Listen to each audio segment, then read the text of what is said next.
Shalom ICC, mari bangkit berdiri saudara. Tuhan adalah perlindungan kita, amin.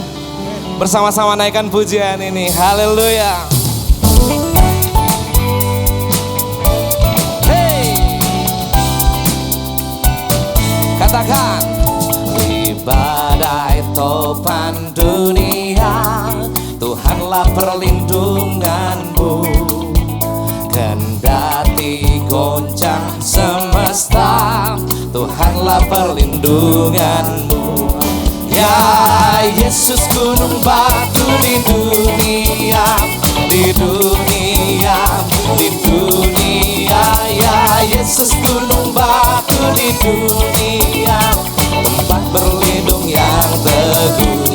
Mari bertepuk tangan saudara. Dan biar badai menyerang, Tuhanlah perlindunganmu. Padanya kau tetap tentram, Tuhanlah perlindunganmu. Katakan, ya Yesus gunung batu di dunia, di dunia, di dunia. Ya Yesus gunung batu di dunia, tempat berlindung yang teguh. Sekali lagi naikkan pujian ini. Katakan di badai topan dunia, Tuhanlah perlindunganmu, amin. Kendati goncang semesta, Tuhanlah perlindunganmu. Ya Yesus gunung batu di dunia, di dunia, di dunia. Ya Yesus gunung batu di dunia, tempat berlindung yang teguh. Ya Yesus gunung batu di dunia, di dunia, di dunia. Ya Yesus gunung batu di dunia, tempat berlindung yang teguh. Haleluya, amin.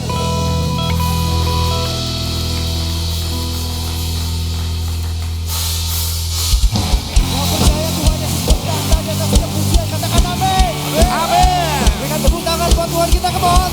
Hey. Semuanya.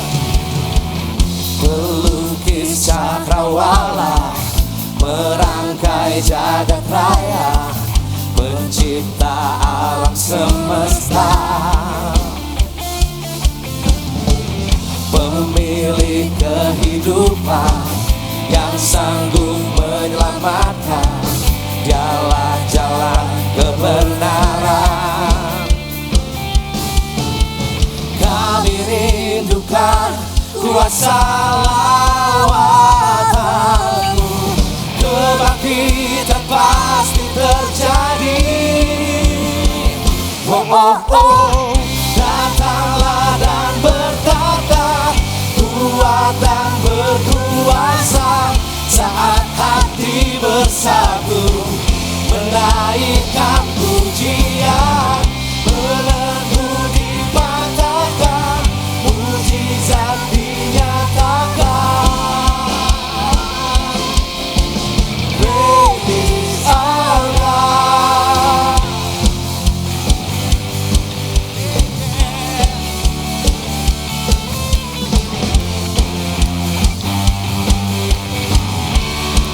Mari semuanya katakan, pemilik kehidupan, pemilik kehidupan yang sanggup menyelamatkan. Dialah jalan kebenaran. Kami rindukan kuasa lawatanmu, kebangkitan pasti terjadi. Go! Oh, oh, oh. Datanglah dan berkata, kuat dan berkuasa.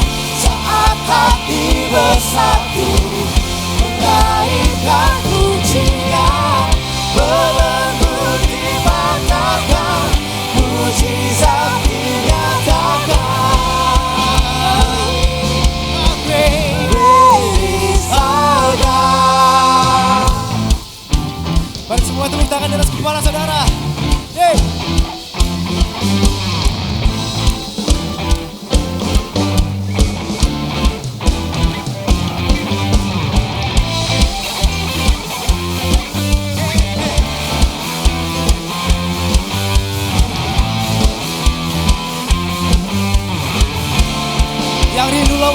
Tuhan, angkat suaramu saudara. Kami rindukan kuasa lawatan-Mu, kebangkitan pasti terjadi.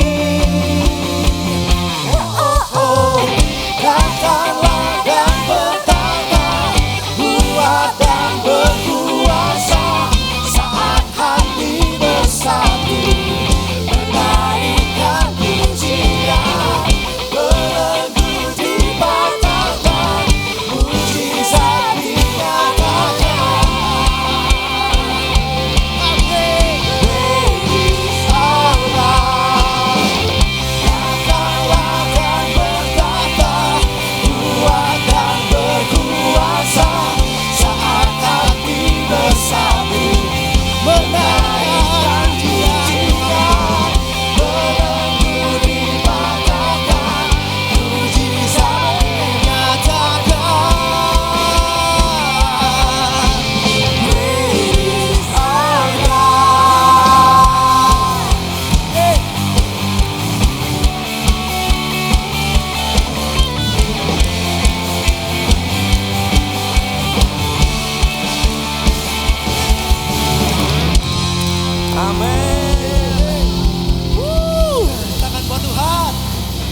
Boleh kasih salam kiri kanannya. Saya ngeliat ada wajah-wajah baru juga di sini. Selamat datang di ICC. Kita mau menyembah Tuhan sama-sama. Allah yang tidak pernah berubah kasih dan setianya di hidup kita. Amin. Terima kasih Tuhan. Sungguh Engkau Allah yang setia di hidup kami Tuhan. Terima kasih Bapa.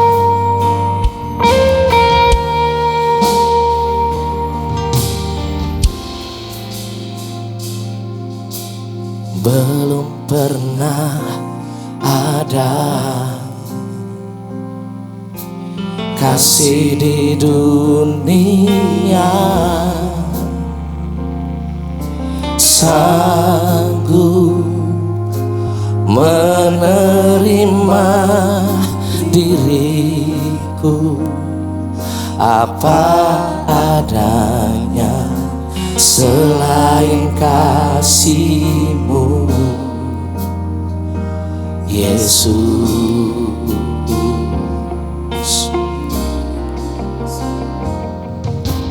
takkan ada lagi kasih seperti ini, sanggup mengubahkan diriku menjadi baru. Selain kasih-Mu, Yesus,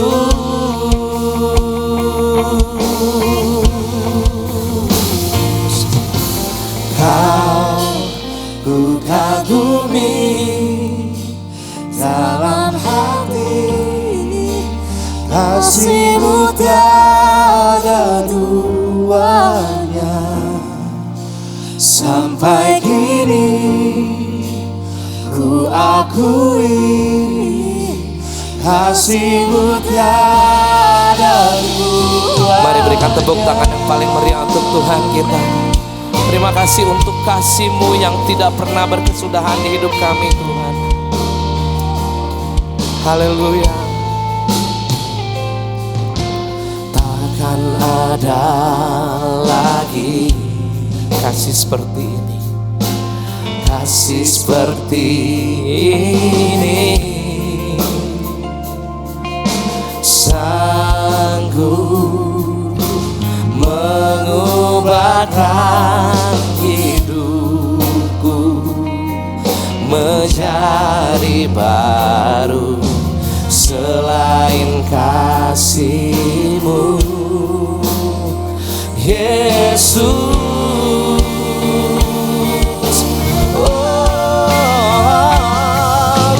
Kau ku kagumi dalam hati, kasih-Mu tiada duanya.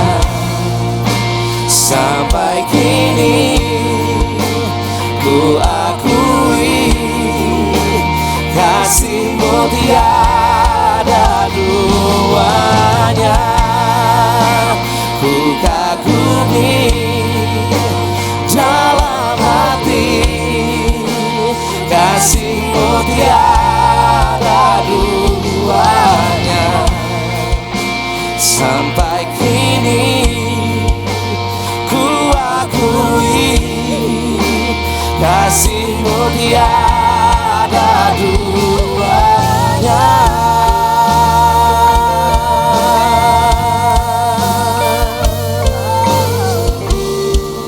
Tiada kasih sepertimu, Yesus Tuhan.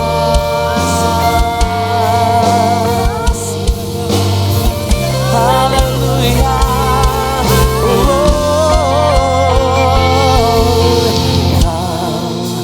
Ku kagumi dalam hati, kasih-Mu tiada duanya. Sampai kini ku akui kasih-Mu tiada duanya. ku kagumi dalam hati, kasih-Mu tiada duanya. Sampai kini ku akui, Kau ku kagumi dalam hati, kasih-Mu tiada duanya. Sampai kini ku akui kasih-Mu tiada duanya.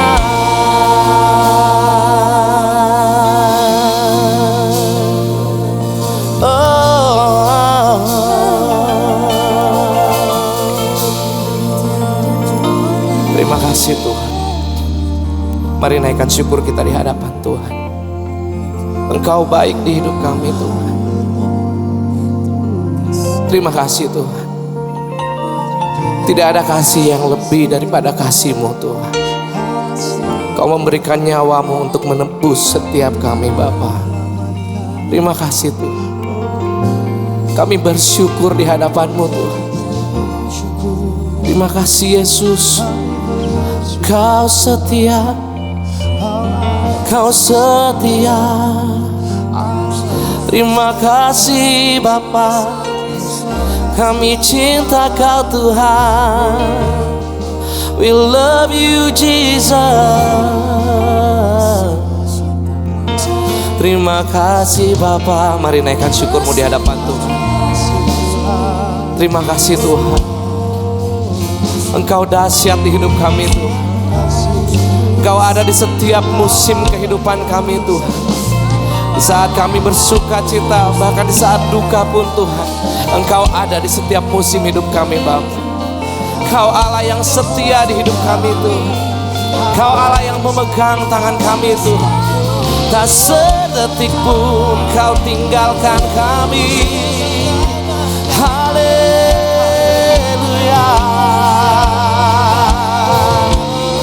Terima kasih Yesus Tuhan.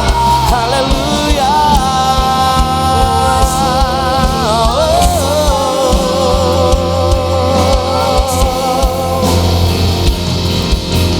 Yesus, ku cinta Kau, yang terindah dalam jiwaku.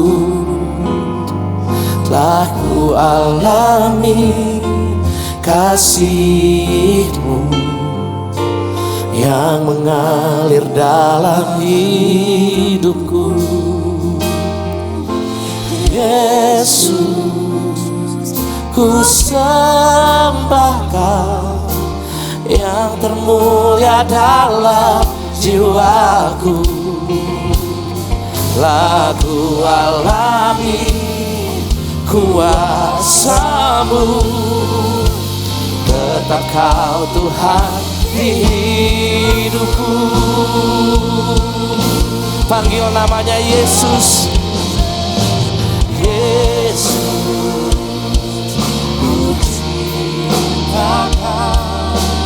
yang terindah dalam jiwa. Amin. telah ku alami. Amin. Yang mengalir dalam hidupku. Oh Yesus,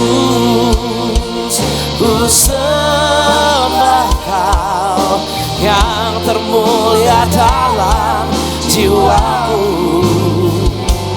Telah ku alami kuasa-Mu, tetap Kau Tuhan di hidupku. Oh Yesus, ku cinta Kau yang terindah dalam jiwaku. Lah ku alami kasih-Mu yang mengalir dalam hidupku. Yesus, ku sembah Kau yang termulia dalam jiwaku.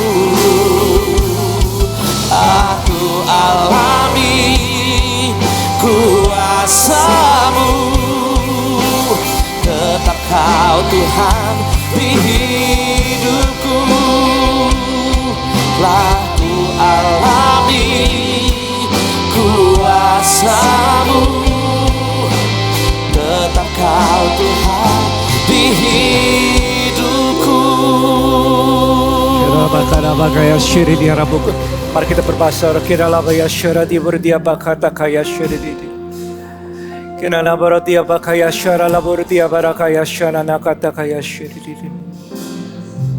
Terima kasih untuk kasih-Mu Tuhan. Terima kasih untuk kebaikan-Mu dalam kehidupan kami. Kami menyaksikan kebaikan Tuhan tidak pernah berkesudahan ya Tuhan. Besar kasih setia-Mu Bapa. Terima kasih untuk rancangan, terima kasih untuk setiap masa depan yang Kau sediakan. Rancangan-Mu bukan rancangan kecelakaan, tapi rancangan damai sejahtera Tuhan. Terima kasih Bapa. In the name of Jesus. Everybody say amen. Silakan duduk Bapak Ibu yang dikasihi Tuhan. Kanan kiri kanannya shalom. Nah saudara, kita sedang membahas satu seri. Judulnya adalah Through the Bible. Jadi kalau saudara pertama kali datang di gereja ICC, saya ucapkan selamat datang. Boleh kasih tepuk tangan untuk teman-teman yang baru pertama kali datang. Ini adalah seri yang jarang kita bahas, tapi sudah kita mulai tahun ini. Ya, jadi kita sudah sampai ke khotbah yang berapa nih? Keempat tentang kitab Kejadian. Jadi tadi ada yang tanya, Pastor ini akan berlanjut enggak? Well, we'll see. Apa yang Roh Kudus pimpin nanti kita akan lanjutkan ya. Sudah diberkati oleh apa yang sudah disampaikan beberapa waktu yang lalu. Ya, kita sudah belajar begitu banyak tentang bagaimana kita ini memancarkan siapa gambar Kristus, bukan untuk menentukan apa yang baik dan benar menurut kehendak kita sendiri. Itu khotbah yang pertama kalau saudara ingat ya. Khotbah kedua, ingat gak? Yang ingat dapat ice americano. Ingat gak? Kepercayaan dengan Tuhan akan mempengaruhi hubungan saudara dengan yang lain.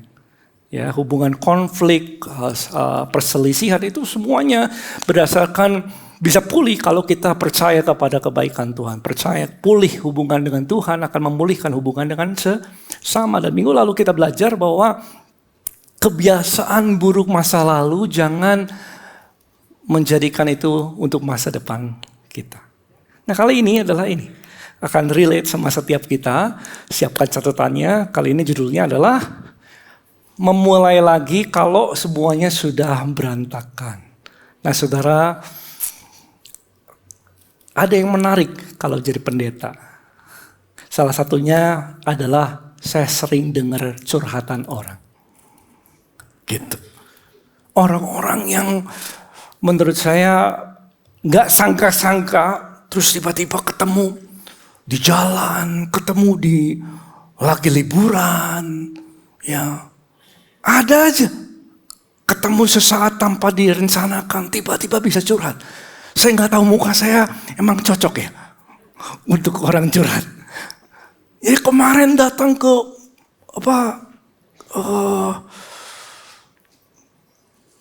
di Tanah Rohana gitu, melayat, ada yang curhat juga. Wah, tapi setiap kali curhat saya nemukan sesuatu. Saya berdoa, kalau ada orang curhat, Tuhan mau pakai saya apa? Tuhan mau saya bicara apa? Nah saudara, saya menemukan begitu banyak orang yang mengalami kesulitan. Baik itu dalam keuangan, baik itu dalam keluarga, pastor. Oh, semuanya sudah habis. Ya, kerjaan kayaknya sudah gak bisa diandalkan lagi. Saya ini lagi butuh banget dan lain sebagainya. Istri saya sudah ninggalin saya. Gak ada komunikasi lagi. Saya sudah berusaha untuk bisa bangun komunikasi. Tapi kayaknya gak ada jalan lagi. Dia sudah gak mau ketemu saya. Ya.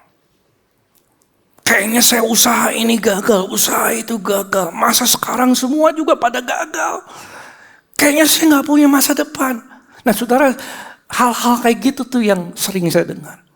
Dan ketika saya dengarnya dengan empati, saya dengarnya dengan kasih Tuhan. Saya pengen tahu Tuhan mau dia bicara apa sama mereka. Apakah mungkin, intinya gini saudara. Semua dari curhatannya gini. Bagaimana cara Tuhan bisa pulihkan saya? Itu tujuannya. Bagaimana kalau semuanya sudah kayaknya gak ada harapan tuh. Bisa gak sih tetap ada pemulihan? Saya ketemu dengan seorang yang bilang, saya sudah bercerai sekali. Belum beres sekali saya menikah lagi. Terus bercerai lagi 2 kali. Sekarang mau ketiga. Gimana pastor? Mungkin gak ada harapan. Saya bilang, saya doa dulu. Supaya gak salah bicara ya. Dan semua orang yang punya gak ngalamin hal-hal yang kayak gini. Selalu mau dapatkan second chance. Semua orang. Yang saya ketemu mereka mau semua mendapatkan kesempatan untuk bisa memperbaiki. Yang mau dapatkan, kalau gagal mau dapatkan second chance, katakan amin. Ya, dan cerita tentang Kejadian 6 ayat 9, saudara bisa baca sendiri di rumah. Ini bicara tentang kegagalan manusia akibat dosa. Sampai rock bottom gitu, udah kayaknya gak ada jalan keluar. Sampai mendatangkan penghakiman Tuhan atas dosa. Tapi di tengah-tengah kehancuran, di tengah-tengah kayaknya gak ada harapan. Ada rencana Tuhan. Ada rencana Tuhan yang bisa mendatangkan pemulihan di tengah-tengah situasi, kondisi yang kayaknya gak mungkin ada pemulihan. Tetapi sesungguhnya ada rencana Tuhan yang bisa memulihkan. Dan saya percaya ini semua yang dituliskan adalah bagi kita semua. Di tengah-tengah apa yang saudara dan mungkin saya ngalamin. Mungkin masalah A, masalah B, masalah keuangan, masalah kesehatan, masalah keluarga, masalah pelayanan, masalah ini dan lain sebagainya. Di tengah-tengah kayak gini nih. Masalah terbesar apapun, ada rencana Tuhan yang saudara bisa ikuti, yang bisa mendatangkan pemulihan. Dan itu yang kita pelajari dari kisah Nuh. Kejadian 6 ayat Kejadian 6 sampai 9 saudara bisa renungkan juga di rumah nanti. Nah saudara, kalau kita dengar cerita tentang Nuh, nggak mudah ya. Karena seringkali ini jadi pertanyaan. Kan akibat dosa Tuhan binasakan semua makhluk hidup, hanya keluarga Nuh yang selamat. Ya, dan binatang-binatang semua yang ada masuk ke dalam bahtera itu.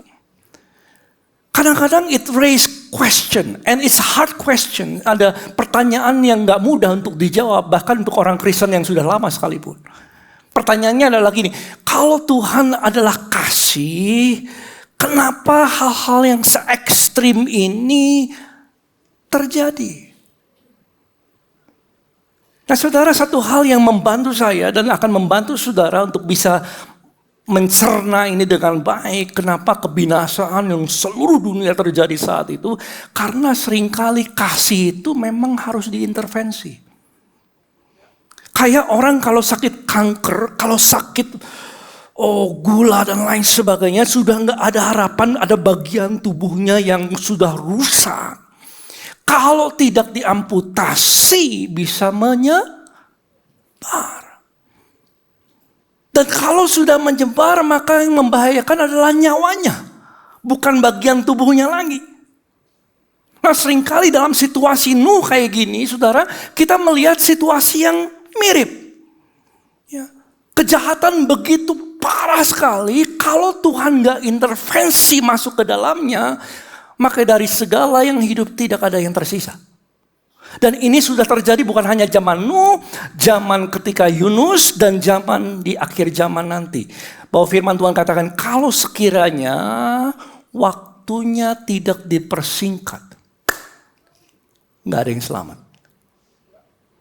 Karena kalau kejahatan masuk, saudara, itu menyebar, melipat ganda, dan semuanya bisa binasa. Makanya dalam keadaan yang seperti itu, Tuhan dalam kasih-Nya mengintervensi.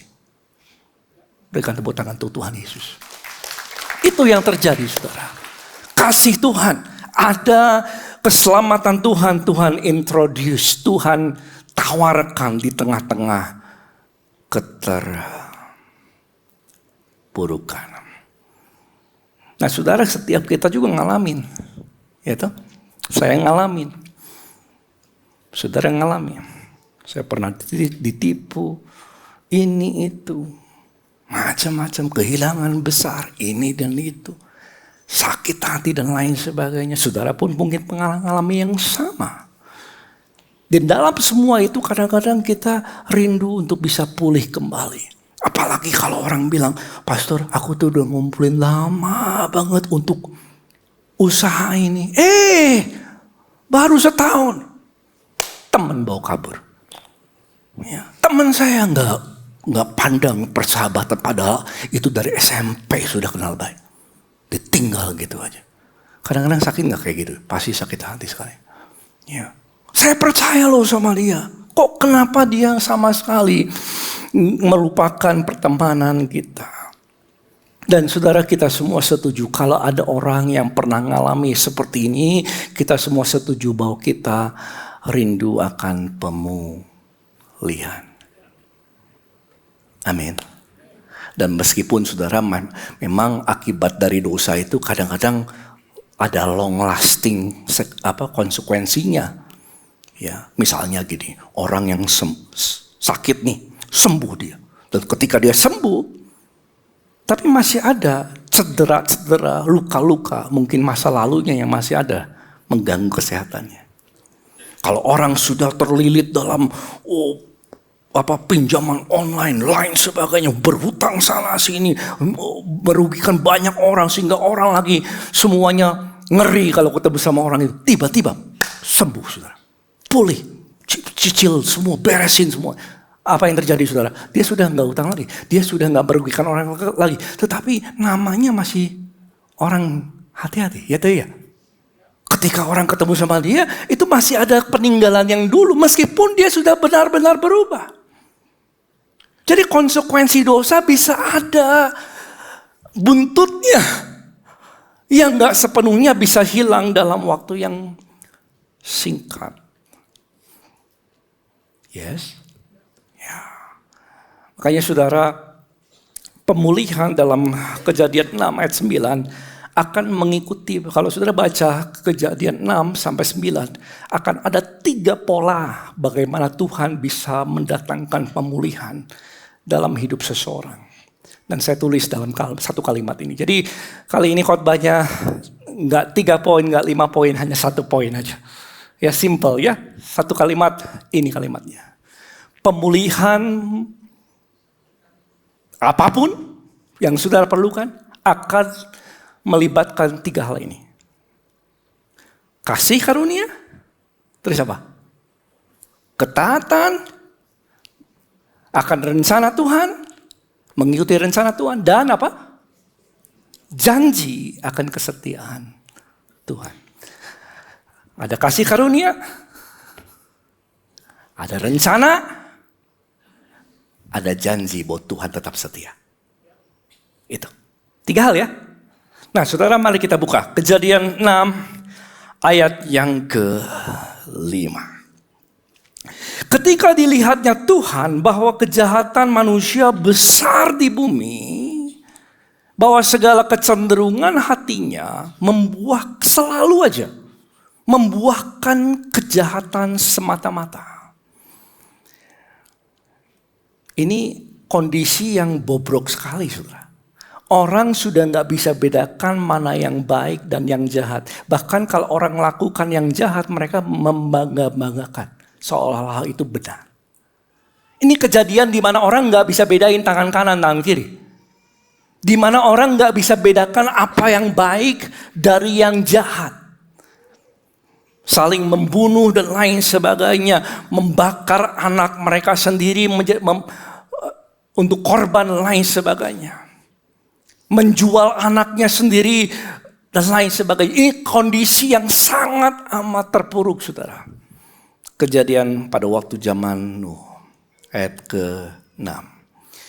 Maka menyesallah Tuhan bahwa ia telah menjadikan manusia di bumi.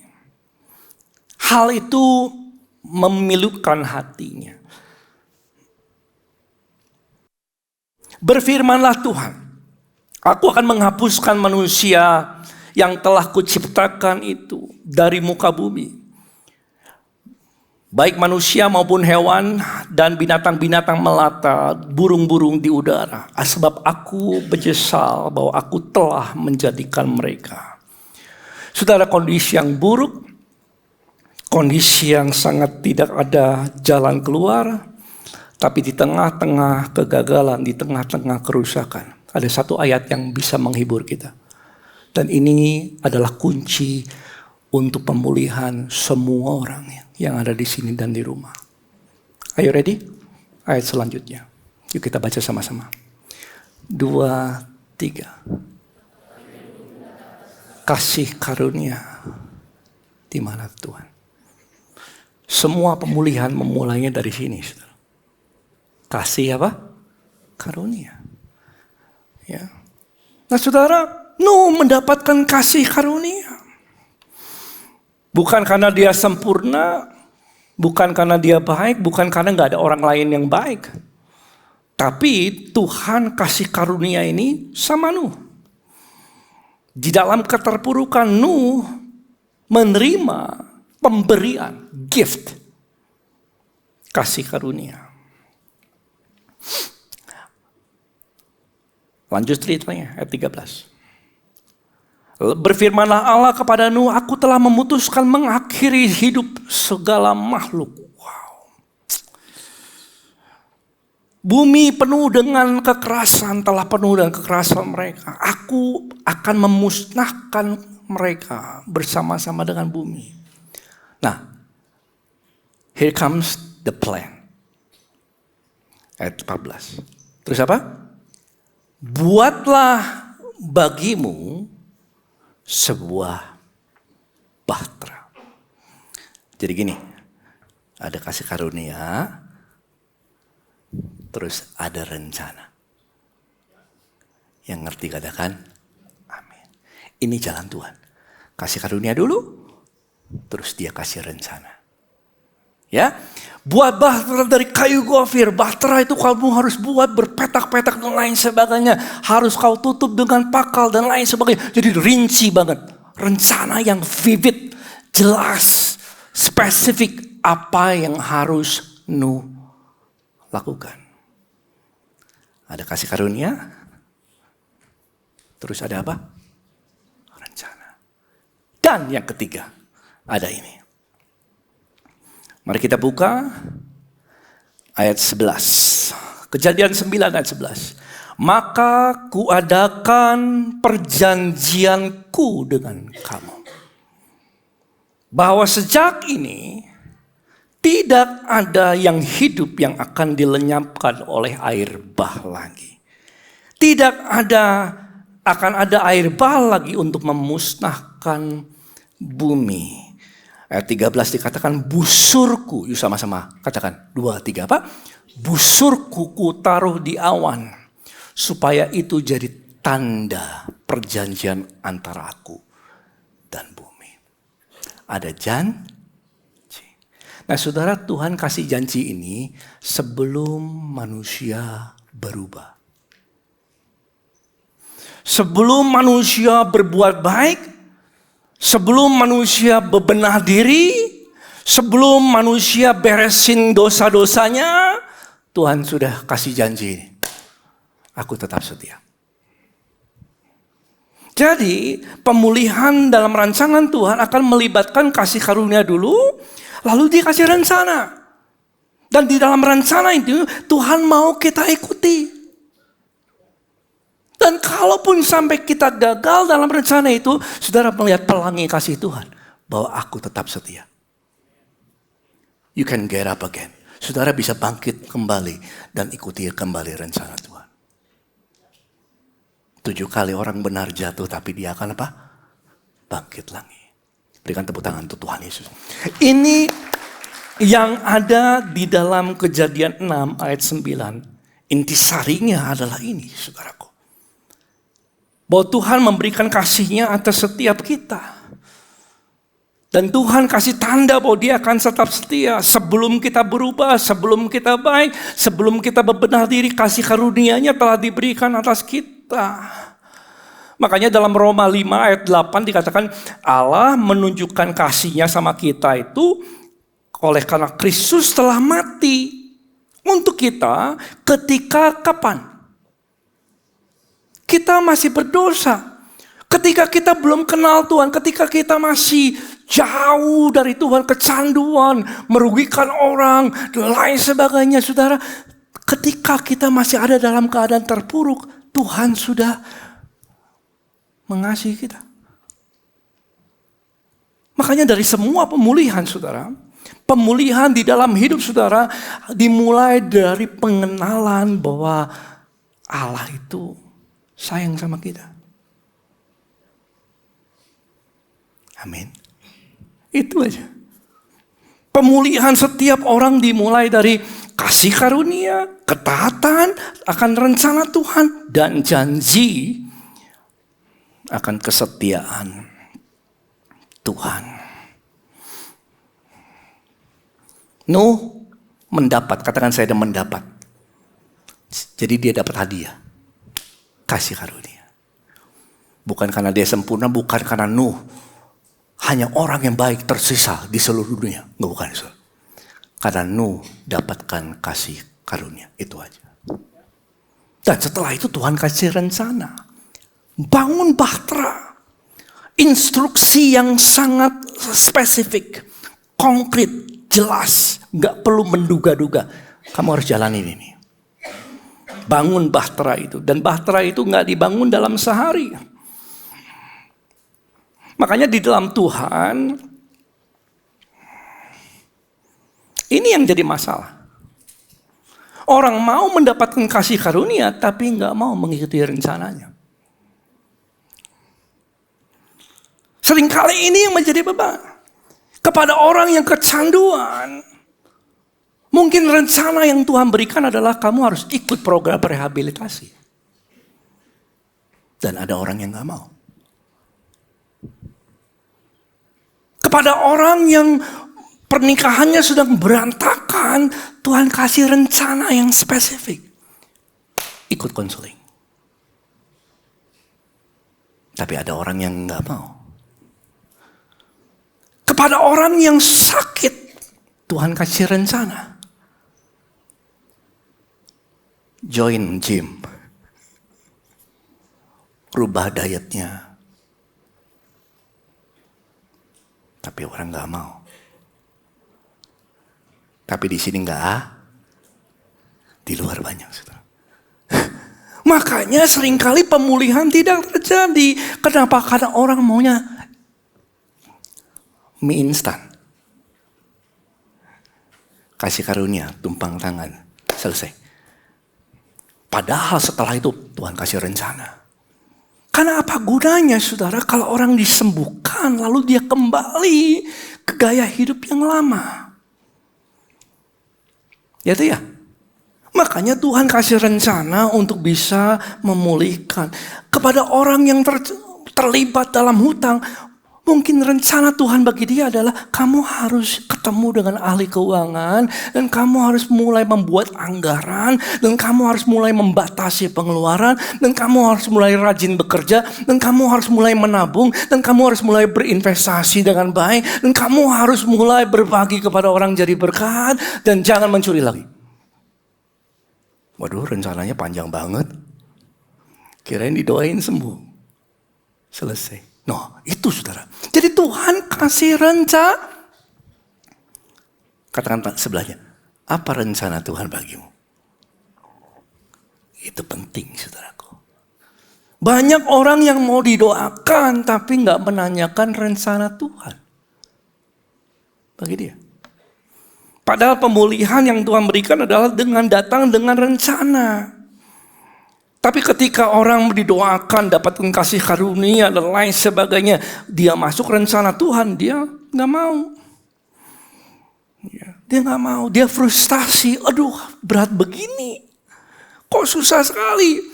Tadi dia makan sembarangan, sekarang harus makan nasi merah misalnya ya. Berat banget. Harus puasa ini, harus puasa itu. Waduh, pastor biarlah pencobaan ini lalu daripadaku. Aduh 5 jam, 5 kali 1 minggu. Ya, kita mau Tuhan jadi pesulap. Padahal dia personal trainer.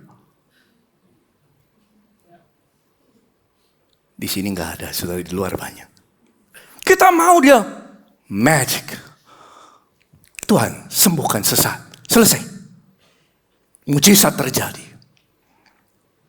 Itu kasih karunia Tuhan. Tapi apa gunanya kalau kita nggak lanjutkan mengikuti rencana Tuhan? Amin. Kalau seorang suami istri berantem terus. Beludar. Setelah itu didoakan. Nangis. Saya mau saling mengampuni. Terus ada lagunya. Mengasihi. Saya maafin kamu. Lain sebagainya. Selesai. Puji Tuhan. Kasih karunia sudah Tuhan berikan. Amin. Tapi ada rencana.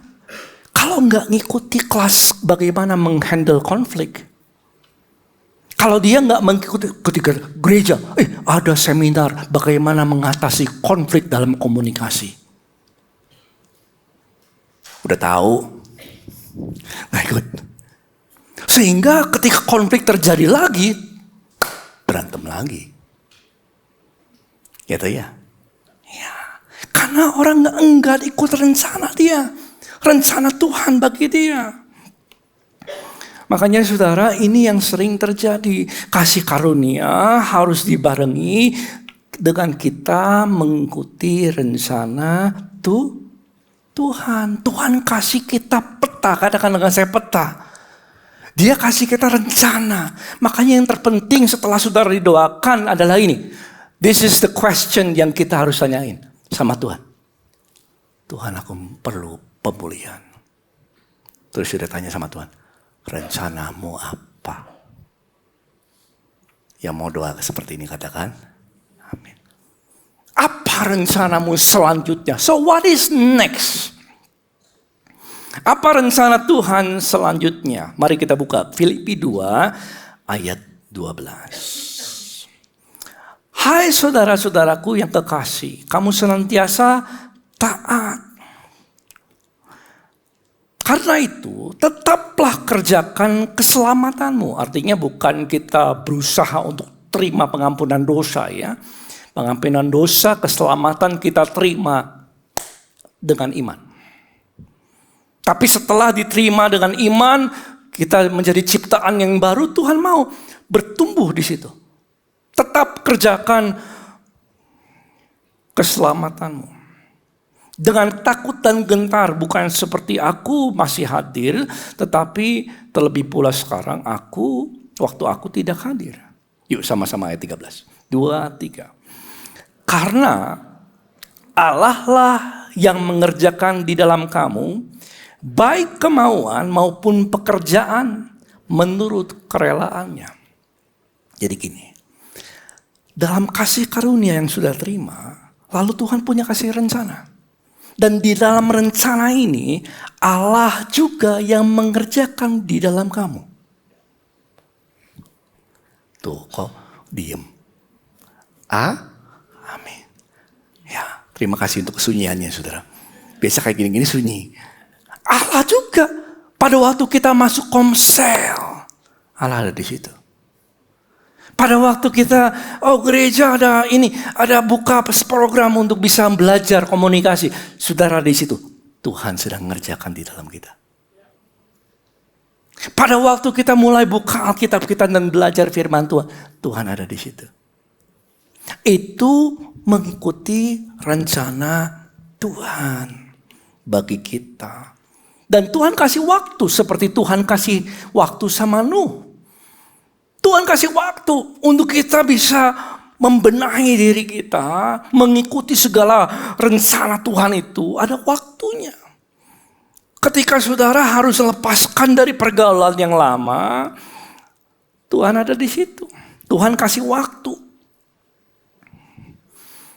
Karena kalau kita nggak ikuti rencana Tuhan, maka kita akan kembali lagi. Kalau sesuatu terlalu instan, maka jauh lebih mudah orang untuk kembali ke dalam kehidupannya yang lama. Jauh lebih mudah. Karena yang Tuhan mau adalah transformasi kita. Yang Tuhan mau adalah membentuk kita menjadi serupa dengan Dia. Makanya Tuhan mau berikan sama kita rencana. Nah, saudara lihat di dalam Alkitab pola ini dalam perjanjian baru, perjanjian lama sama. Di dalam perjanjian lama saya kasih satu contoh adalah Raja Manasye. Raja yang jahat, Raja Yehuda, 55 tahun memerintah. Mempersembahkan anaknya, melakukan sihir. Bukan hanya menyembah berhala, taruh berhala yang di bait Allah. Ini bahasa Jermannya teng-tengen.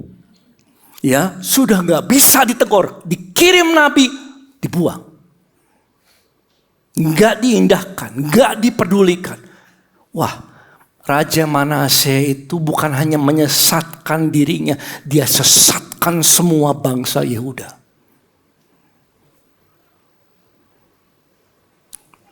Ada bangsa Asyur datang. Tangkap dia. Belenggu dia. Cocok hidungnya. Bawa ke sana. Di penjara di Babel. Dia berdoa. Dia merendahkan hatinya. Minta kasih apa? Karunia. Tuhan berikan. Makanya pemulihan harus dimulai dari kasih karunia. Lihat ini saudara. Ya. Maka Tuhan 2 Tawarik 33 ayat 13. Berdoalah dan berdoa kepadanya. Ini Manasye tadi ya.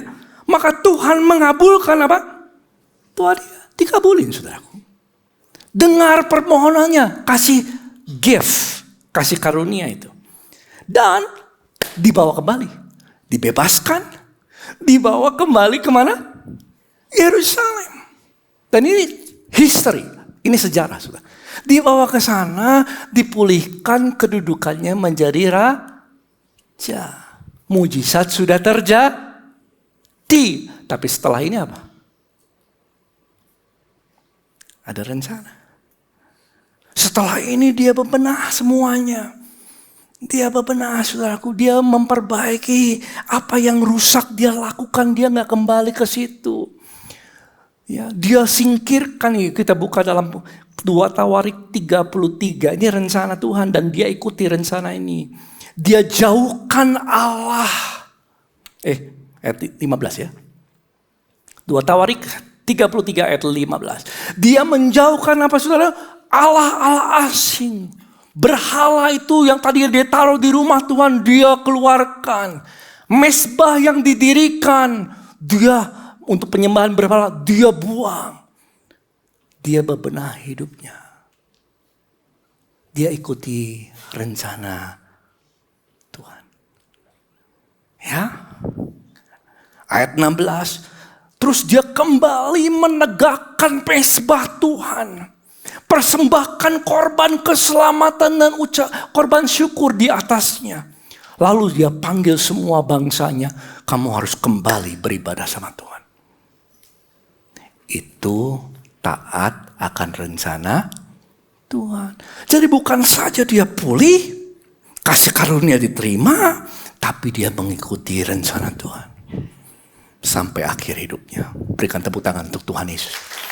Itu yang Tuhan mau dalam hidup kita. Kalau saudara lihat dalam perjanjian baru, Saulus juga sama. Seorang yang ganas, seorang yang pembinasa. Ada orang Kristen dia panggil, tangkap, masukkan penjara. Pada waktu Stefanus dibunuh, dia hadir, dia bilang dan dia setuju. Stefanus lebih baik mati dibunuh. Garang saudara, orang takut sama Paulus. Dulu namanya Saulus. Seorang yang ditakuti orang. Tapi kemudian dia terima kasih karunia. Tuhan tampakkan diri sama dia. Dia buta berapa hari. Dan ketika dia buta, dia bertobat. Dia gak kembali ke kehidupan yang lama, dia dibaptis. Dan setelah dibaptis dia bersekutu dengan orang-orang seiman. Dia pergi dulu ke pengasingan beberapa tahun. Dan setelah itu dia mulai memberitakan Injil. Dia ikuti rencana apa? Tuhan. Yuk kita buka dalam Kisah Rasul 8. 9 maaf ya. Kisah Rasul 9. Saya bisa undang keyboardis ke depan. Ketika itu juga ia, yuk sama-sama dua apa? Ia memberitakan Yesus di rumah-rumah ibadat. Dan mengatakan bahwa Yesus adalah anak Allah. Dia ikuti rencana Tuhan. Dia beritakan Injil. Oposisi datang, dia tetap teguh. Kapal karam, disiksa, didera, dicambuk.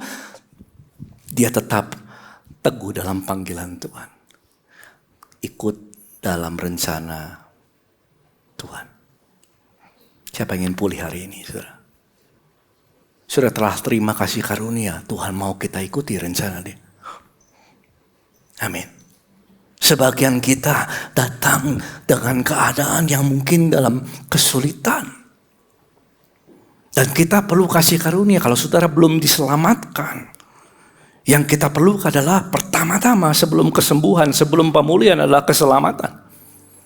Apa gunanya orang bisa terima seluruh dunia, usahanya pulih, keluarganya pulih, dan lain sebagainya. Semuanya baik. Tapi kalau kehilangan nyawanya buat apa? Makanya yang kita butuhkan adalah keselamatan dulu. Kalau orang belum terima Yesus, yang perlu dia butuhkan. Sebelum ada orang bilang, pastor tolong doakan orang ini. Pertanyaan saya nomor satu ini. Sudah terima Yesus belum? That's number one. Kenapa? Karena kalau orang sembuh, orang pulih, kehilangan nyawanya buat apa, saudaraku? Makanya itu yang pertama-tama. Terima keselamatan. Dan setelah terima keselamatan, dia adalah ciptaan yang apa? Baru. Dan ciptaan yang baru, roh yang mati, hidup. Roh Kudus tinggal dalam dia. Dan itu yang memampukan dia menerima kasih karunia Tuhan. Dan hidup di dalam rencana Tuhan. Dan dia masuk dalam rencana Tuhan. Ya, ada rencana Tuhan selanjutnya. Apa rencana Tuhan? Oh, ketika dia, aduh Tuhan saya lagi masalah dalam hal keuangan. Dia pusing banget. Tagihan udah di sana sini. Sudah ada surat keluar. Kalau kamu gak bayar bulan ini, rumahnya diambil. Kalau gak bayar, listriknya dimatiin. Di sini masih matiin listrik gak sih? Kalau enggak, teleponnya diputus. Wah, macam-macam saudara. Kita sudah ada di ujung tanduk. Dan kita berdoa. Tuhan. Sama seperti saudara di sini. Berdoa. Tuhan. Pulihkan saya. Saya saudara, ini jujur ya. Setiap kali ada orang yang dalam keadaan seperti itu dan datang dan bilang gini, pastor sedang nangis-nangis. Pastor tolong doain saya. Saya doain saudaraku.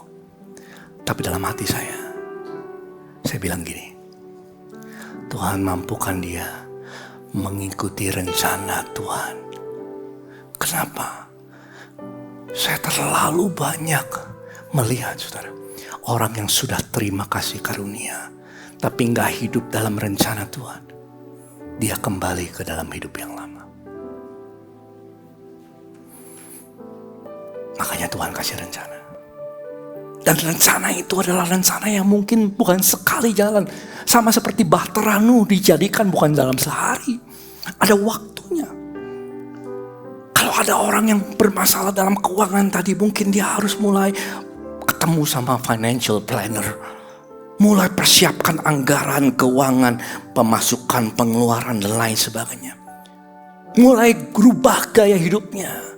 Yang tadinya dia pergi keluar terus makan, minum, dan lain sebagainya. Sehari habis berapa, entahlah. Gak pernah dihitung.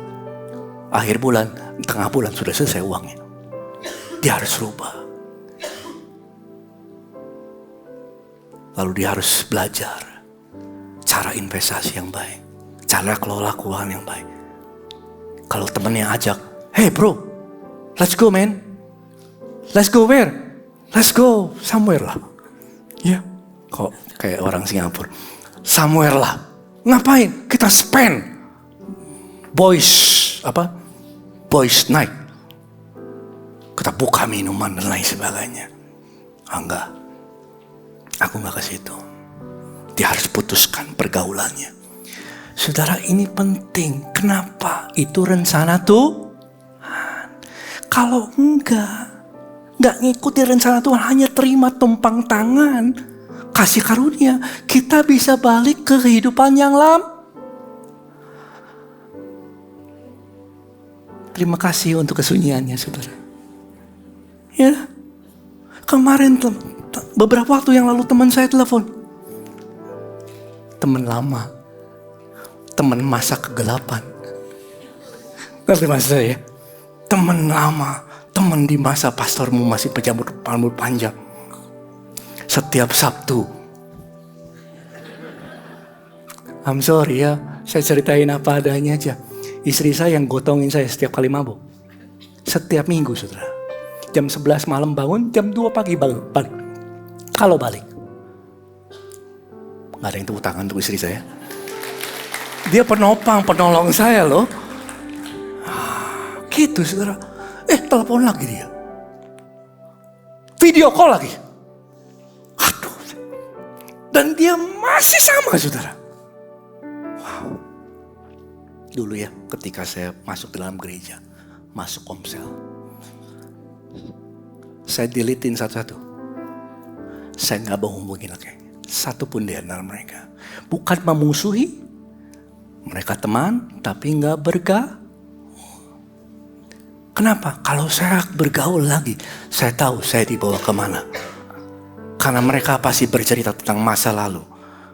Wah, pasti saya dibawa ke sana. Makanya bersyukur sudah di sini.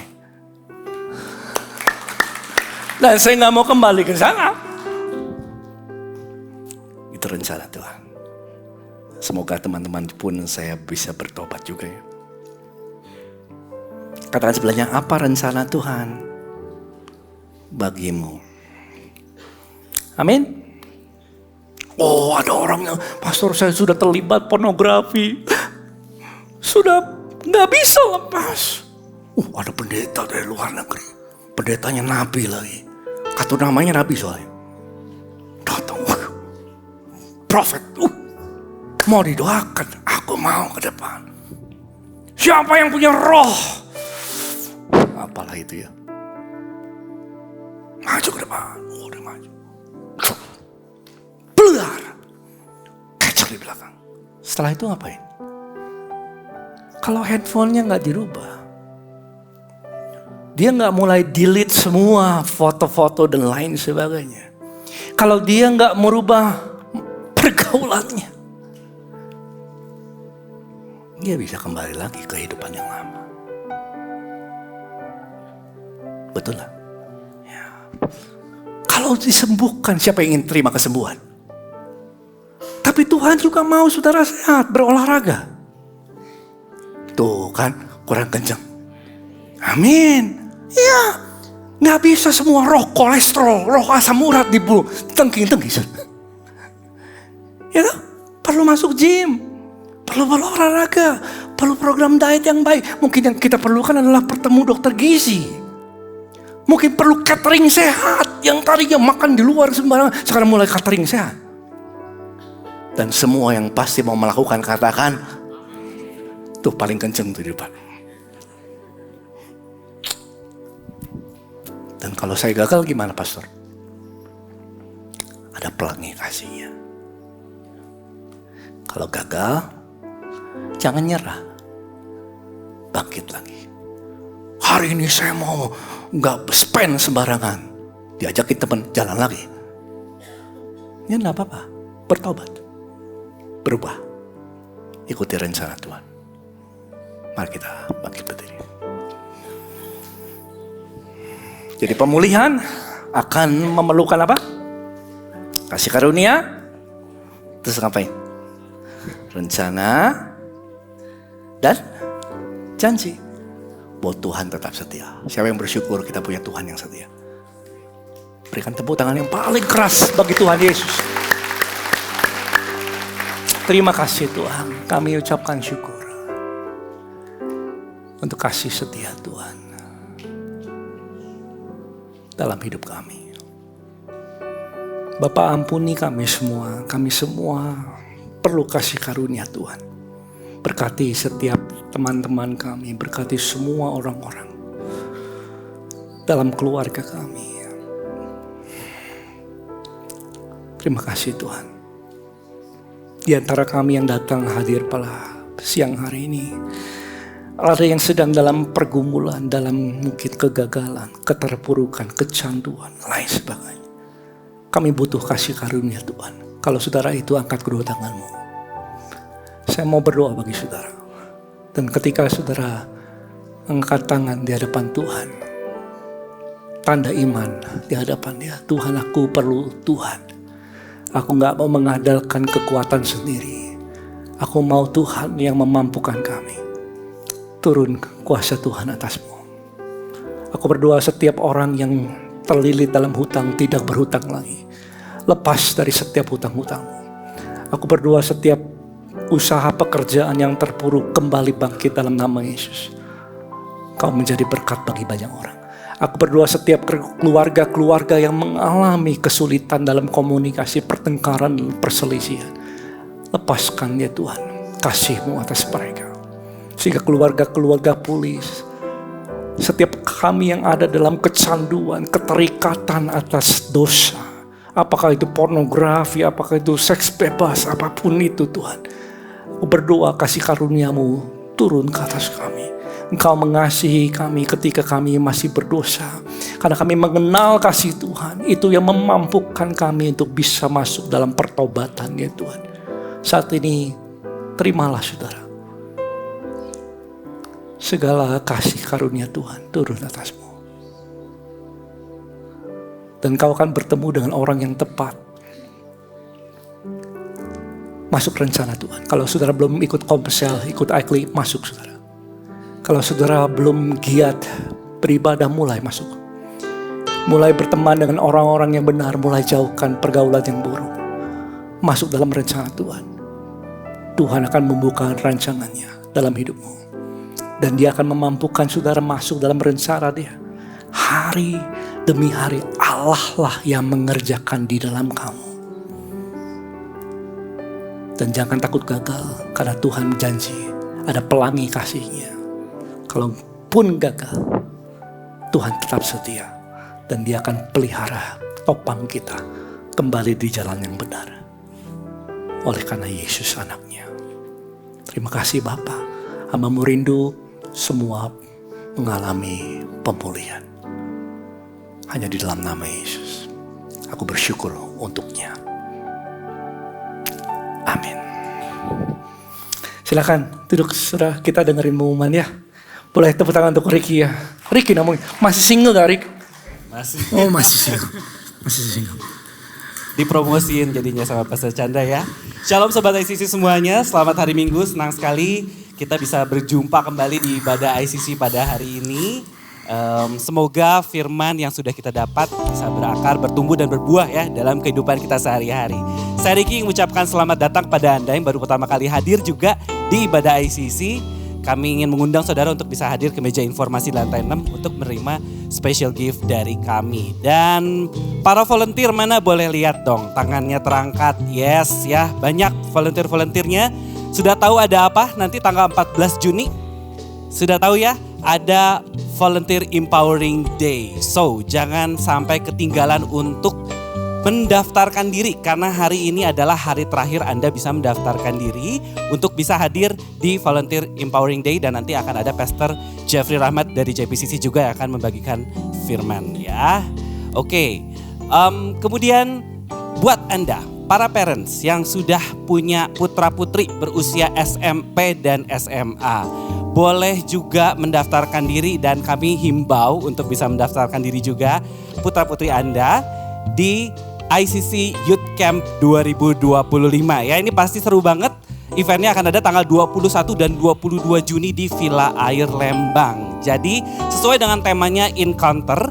Jadi nanti di sini para remaja diharapkan bisa mengalami perjumpaan dengan Tuhan dan yang pasti banyak kegiatan yang menarik ya. Mulai dari pujian penyembahan, kemudian juga ada firman Tuhan, ada games yang seru, terus kemudian juga ada aktivitas kelompok juga. Dan yang pasti nanti akan ada waktu pribadi bersama Tuhan. Jadi daftarkan putra-putri Anda, ada biaya pendaftaran sebesar 200.000 ya lewat link yang ada di belakang saya. Oke, untuk opa, oma, kakek, nenek, om, tante, kita ada ibadah senior juga nih di tanggal 21 Juni 2025 bertempat di IPC Hall.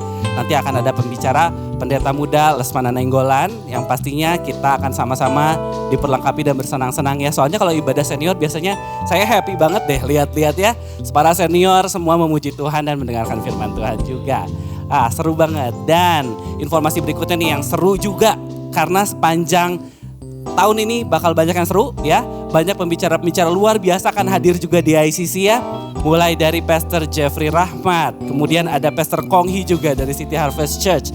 Kemudian ada Bapak Haryanto Kandani, ada Sydney Mohede dan ada Pastor Jose Carroll juga yang akan nanti hadir di ICC. Jadi save the date ya, tanggalnya udah ada, ini luar biasa semua nih pembicaranya. Dan yang pasti kita akan beribadah bersama, mendapatkan firman Tuhan dan yang pasti diperlengkapi lagi ya. Dan jangan lupa juga minggu depan kita akan dilayani oleh Pastor Jeffrey Rahmat 2 kali kebaktian ya, ada jam 8 dan jam 10. Jadi pastikan Anda semua hadir dan kita sama-sama diperlengkapi. Baik, sekian informasi dari ICC pada hari ini. Kami undang saudara untuk bisa bangkit berdiri untuk menerima berkat. Terima kasih dan Tuhan Yesus memberkati. Terima kasih. Minggu depan undang keluarga semua teman-teman ya hadir bersama beribadah. Mari kita hampiri Tuhan. Bapak terima kasih, kami ucapkan syukur untuk siang hari ini. Berkati setiap para pelayan Tuhan yang sudah jadi berkat bagi kami. Berkati setiap persembahan yang diberikan, berkati tangan-tangan yang memberi. Dan berkati setiap persekutuan dan fellowship di antara teman-teman seiman. Dan kami pulang dengan sukacita karena Roh Kudus akan menuntun kami untuk memasuki rencana Tuhan. Dan rencanamu akan terbuka, rencanamu, Roh Kudusmu yang akan memampukan kami melakukan setiap rancangan Tuhan. Sampai Maranatha, mari kita dua tangan kita, Tuhan memberkati saudara dan Tuhan melindungimu. Tuhan menyinari engkau dan wajahnya memberikan engkau kasih karunia. Tuhan sendiri menghadapkan wajahnya kepadamu, memberikan engkau damai sejahtera. Pulanglah, Roh Kudus akan mengingatkan, akan menguatkan dan akan memampukan kita menjadi pelaku firman Tuhan. Dan saudara dan saya setiap kita akan diubahkan menjadi serupa seperti Kristus gambarnya. Sampai Maranatha, Yesus datang kedua kali dan sampai selama-lamanya. Di dalam nama Yesus yang telah terimanya, ucapkan syukur, katakan amin. Haleluya. Yuk kanan kiri kanannya happy Sunday dan sampai jumpa minggu depan ya. And come early please for next week service. Tuhan Yesus memberkati. Bye bye.